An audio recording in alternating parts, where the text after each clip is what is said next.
Well, good day to you. It is May the 27th, and I hope you are having a wonderful day wherever you happen to be.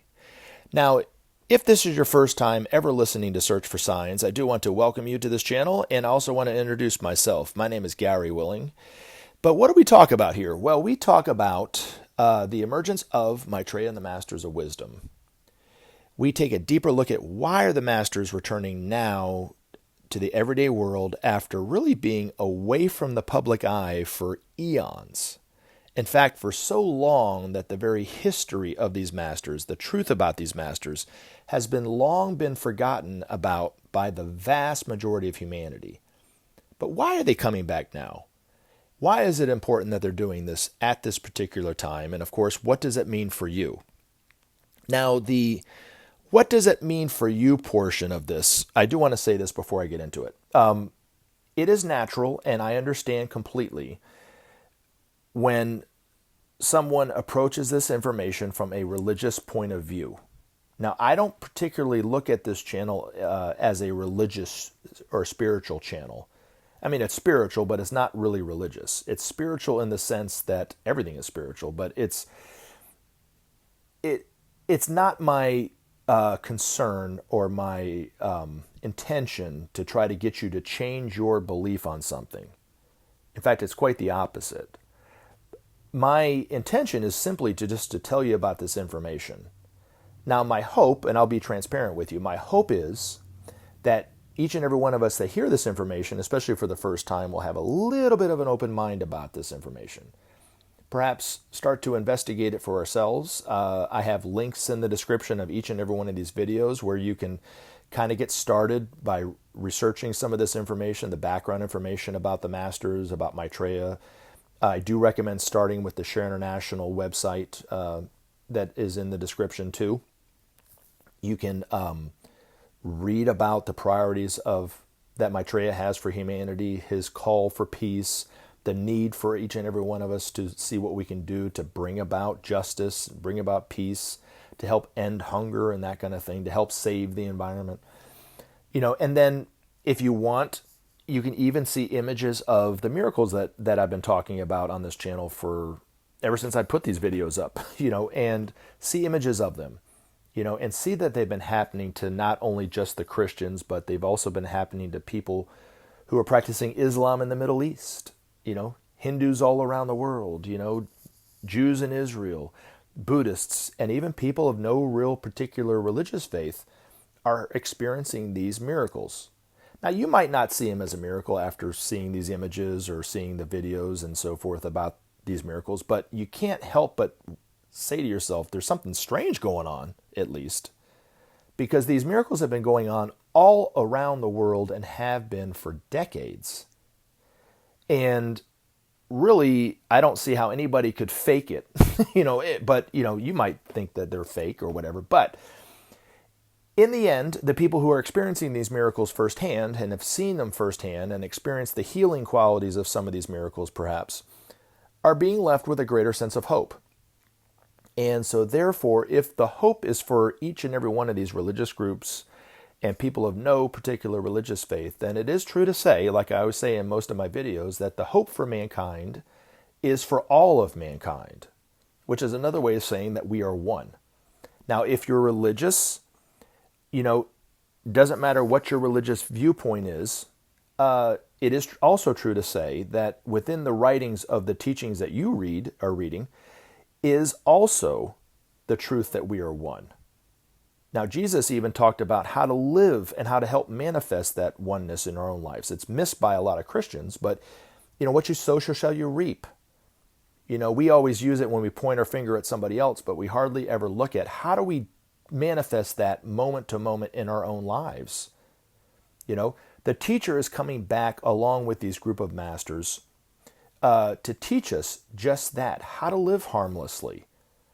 Not only harmlessly amongst one another, but nations live harmlessly amongst other nations and so forth. How to live harmlessly within our environment and not harm the environment. Because when we harm the environment even, it obviously harms us as well, right? So Jesus, when he was talking about the law of cause and effect, was speaking to people who were farmers. That's all they knew. You plant a a seed of corn, you're going to get what? Corn. You're not getting wheat, right? And vice versa, right? And so it's the same thing on a different level that when these masters and Maitreya are going to be speaking more directly to humanity about that universal law of cause and effect. But most of us aren't farmers, right? So he'll be speaking it to us in a way that we understand it from our point of view today, which is a higher level than it was 2,000 years ago. Do you see what I'm saying? Now, he's going to talk about the problems that are facing humanity, the environment, hunger, war, crime, violence, injustice, those kind of things that are happening globally, that are affecting each and every one of us on a global level. And how do we do it? What do we need to do individually, nationally, and globally to tackle these problems, to solve these problems? But he will also at the same time remind us that these problems are really showing us that we are one, that they cannot be solved by just a portion of society. It has to be every single person doing something, whether it's a lot or a little, to tackle these problems. And then he's also going to show us in a very real sense, if we do not tackle these problems, how serious it is for each and every one of us, how our future and our not only ourselves, but our children, our children's children, all our grandkids, great-grandkids, and so forth, how our future is in jeopardy if we don't do something about this. You see what I'm saying? Our very survival is at risk if we don't do something about these problems. And really put a spotlight on the need to do something. So it's not so important. Again, I'll kind of tie it up with this. It's not important to look at this information from a religious point of view. It's more important to look at it from what can you do and what can we all do together, I guess is a better way of saying it, to help solve these problems like the environment, like injustice, like ending of hunger and so forth, the need for peace. What can we each do together to solve those problems? You see what I'm saying? So hopefully we'll look at it with a little bit more of an open mind and not just throw up our hands and say, I don't agree with any of this, because you don't have to believe what I say about Maitreya. I've had enough experiences with UFOs, with these masters, with Maitreya, that I know within my heart of hearts that the information that has been presented about these masters from Benjamin Creme, from Alice Bailey, Helena Blavatsky, there's 100% truth to it. But again, it's just for you to consider, and like I said, you don't have to believe this. Even the teacher himself says, if you're a Christian, stay a Christian. God can be discovered within any religious framework or none at all. So he even goes on to say he's not here to create followers. He doesn't want you following him just to follow him. He wants you and me and everyone else to want peace, to see the need that we have to start sharing the resources to bring about justice, to help save the environment, or we will all perish together. That's what he wants. So thank you for letting me say that. Hopefully you'll listen to the rest of this video. I do have a question to cover about something that's of a spiritual nature. It has nothing to do with the priorities, but I can tie it into some of the priorities of the teacher and what's going on today. And then I'm going to read an article that was written by one of these masters a few years ago, actually, not too long ago, about Maitreya on TV. Now, the teacher gave his first interview over 10 years ago. Now, most of us have not recognized him on TV. We've probably seen him and just haven't picked up on that's Maitreya. Just like with office politics, you can't talk too heavy and too deep with people to get ahead in your in your office, right? You have to have that kind of light little banter back and forth, right? And it's kind of the same thing, I think, on his level, speaking to humanity. In order to create this relationship where more and more people will be accepting of the teaching, not him, but of the teaching, the need for peace, the need to share. He's speaking in a very light kind of manner, with not a lot of, what's the word I'm trying to say? With not a lot of force to it, you know what I mean? and just gently trying to wake humanity up to the problems that are facing us every day. But it is working. According to this master's article, it is having a profound effect on those people who have heard him. And you might be one of those people. I don't know, and if you are, it might be affecting, you in a very profound way, hearing him speak. But rest assured, as time goes on, just as this article is going to say, he is going to start to speak with more of a sense of urgency about these problems. And more people are going to start to recognize the truth of what he is saying. And then with the love and the wisdom and the power behind the words of this spiritual giant, who's not claiming to be anything but an ordinary person, will start to galvanize humanity for change in a way that we have never seen in the history of humanity. So let's get on into the questions. And if you have a question you would like to ask, simply post your question in the comment section of this video or in any of these videos. You can also email me at searchforsigns@mail.com. Alrighty.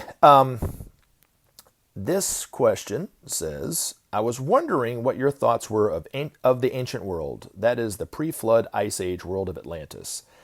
It seems to me that whenever people like Graham Hancock or Randall Carlson talk about great teachers of civilization like, and you'll have to forgive me, I know I'm going to butcher this person's name, Quetzalcoatl of Mexico, or Viracocha of Peru, or even Osiris of Egypt, that they were talking about masters of wisdom, great teachers who could create fantastic structures like the pyramids or the Great Walls of Cusco, Peru. All right, so in terms of the individuals that you mentioned, I don't know if they were masters when they were in incarnation at that time. I'm sure they are now. Or were they just advanced members of humanity like Jesus or the Buddha, or Gautama Buddha, right?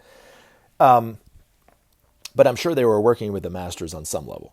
Okay, because really any man or woman throughout history that has done anything of note in society, whether they were known for it or not, were working with these masters.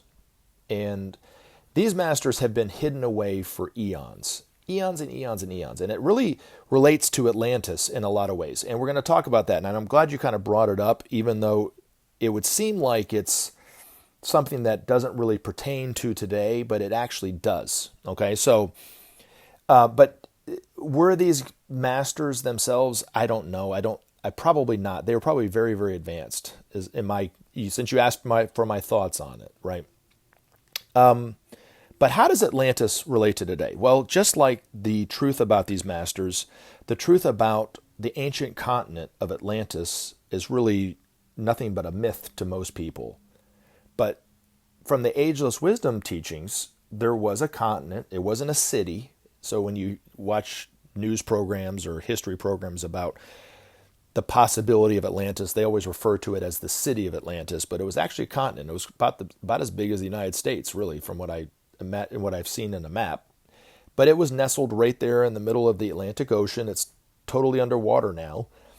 But how does it relate to today? What is it about that continent that it's affecting what we're going through today?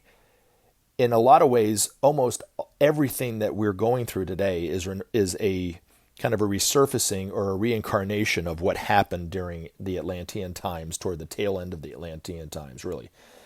For one, Maitreya, who was the first of humanity to become a master, became a master during the time of Atlantis, and is now gone so far above and beyond an average master that he not only can manifest that divinity, like these masters manifest the divinity moment to moment, he literally can embody it. That's what makes him a Christ. Just like the Buddha who worked through Gautama Buddha is also a Christ. So our planet actually has two planetary Christs at this time. So that's one way of relating it back to it. The masters used to teach humanity directly, were out known for who they were for the entire time of the Atlantean and the Lemurian civilization, but chose to retreat because there was a great battle between the forces of light and the forces of darkness that ultimately ended in the destruction of the Atlantean continent.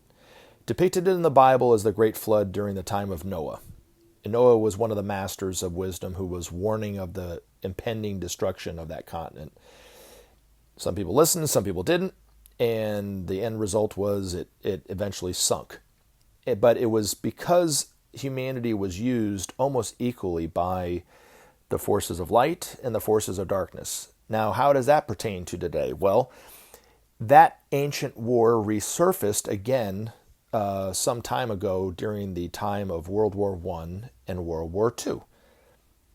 And those two wars, which from the master's point of view was one war, is that resurfacing of that ancient battle. The Antichrist that people look for, they think Dwayne "The Rock" Johnson's the Antichrist. They think Donald Trump is the Antichrist. They thought Barack Obama was the Antichrist. They think Maitreya is the Antichrist, and so forth and so forth and so forth. Actually, was when those two battles, when the battle of, or when those two the one war of World War I and World War II resurfaced, that energy of the Antichrist was re-released out into humanity. It's nasty, and it destroyed the old ways of thinking and relating, and allows a new way of thinking and relating to eventually occur, which is what we're starting to experience today. But from the master's point of view, the Antichrist is already come and gone. It was an energy. It was never an individual that most people are misinterpreting as an individual. So that relates back to Atlantis. Also, I think most of us were probably around during the time of the destruction of Atlantis who are living today, getting another chance. But this time, if we don't solve the problem, it's the whole world's going to go under, right? Not just one continent. So, there's a lot of what Atlantis is that's relating back to today, if that makes any sense. So that would be my thoughts on it. Now, in terms of the pyramids, from what the master said, the pyramids were created by thought, and they're eventually humanity will get this, will know the same, it will have the same knowledge again that we had, thousands upon thousands of years ago how to do this. But it relates to Einstein's theory of relativity. Energy equals mass times the speed of light squared is actually a mantra. And when the truth of that mantra is known, a person can control matter in a way that you can't control it today. And so they use that mantra in a way to kind of remove the gravity of these huge stones, and they were able to lift them up very easily and with the lightest touch move them into place, from what I understand. But the very shape of the pyramid it basically anchors astral emotional energy. The pyramid is four triangle sides with a square base, right? That's what that shape manifests when it's aligned pole to pole, North Pole to South Pole. If it's off by any little bit, it doesn't have the effect. So that's why the pyramids are in alignment north to south in the way that they are. Now, the way that relates to us to today is humanity is basically polarized by and large into their emotional astral sential body. So we all relate life back emotionally, which that's not the highest level of being and relating to the world. So there's the more, basically as time goes on, we're going to start to be more moving up into the mental planes. That's the more creative aspect of a person. So the great teachers of the past, the great disciples of the past, the artisans, the creators in that kind of way, Mozart, Rembrandt, they weren't emotionally polarized in the way that average humanity is today. They were on a higher level of the mental planes. That's why they could do what they could do. You see what I'm saying? So the function of the Atlantean time was to create humanity was to learn how to use their emotional body. And it got so strong and so powerful that even eons after the ending of Atlantis, it's still the strongest focal point of all of us. And that's another problem because it creates what's called glamour. We don't see life as it really is because the emotions are riddled with distortions and so forth and illusion. But in the coming time, the masters will be teaching us how to detach ourselves from our own emotions and see ourselves as we really are, as divine. So, but anyway, but that's in the future. There'll be different shapes like the tetrahedron, which is still a triangle, but it has a triangle base. So it's three three-sided, equal-sided triangles with a triangle base instead of a square base, and that shape helps to anchor mental energy. And then in the future, these masters will teach humanity the power of different shapes and how it helps to manifest and transmit and store energy and so forth. Cities themselves will be shaped in a way, and buildings will be shaped in a way that will store spiritual energy and help transmit spiritual energy and so forth. So the science of that is coming, but right now, the only thing we really have to go on is the pyramids. So hopefully that answers that question, but you asked for my thoughts, and those are my thoughts on it. I spent several days thinking about how I could answer that question, because, that question is really almost above my pay grade. So anyway, since I don't get paid for these videos, that says a lot. But anyway, thank you for the question. I really appreciate it. Now, hopefully you've listened to the video this far, because I'm going to read an article written by Benjamin Creme's master about what's been going on since Maitreya started speaking on TV. And it's entitled Maitreya Speaks. I've read this article before. I don't see any reason why I can't read it again. But anyway, so we'll get into it, and hopefully you'll see the value in this as well. Again, I have to say this as a disclaimer before I read it. It's for entertainment purposes only. No, I'm just kidding. Really, it's better for you to read it yourself. Go to the Share International website. Read some of these articles that Benjamin Creme's master wrote and published in Share International on a monthly basis. Then you can internalize the words. You can see the simplicity of the truth of what he's saying and so forth a lot better than you can from hearing it from me. So, all right, now let's get on into it, and I hope you have a wonderful day after listening to it. All right, so it says, Maitreya speaks.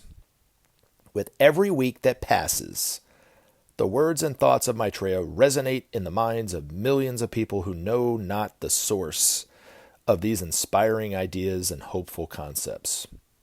Many ponder deeply on their meaning and vision and are strangely comforted. Others feel enabled and energized, filled with fresh courage and resolve. Still others wonder who this man can be, so simple and relaxed, yet wonderfully wise. Many are feelings of delight and love that his appearance have wrought. Of course, not all have found his ideas attractive, or if attractive, certainly utopian and unobtainable.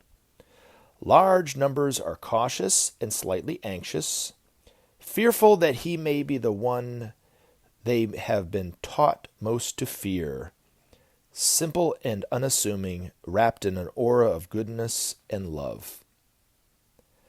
Thus do the many types and levels of man make known their stance and readiness for change. Meanwhile, the masters prepare their groups for the time immediately ahead. Men and women of every country are being brought together and trained for the tasks which await their skills and altruistic service. They know the needs of the new world and priorities of action.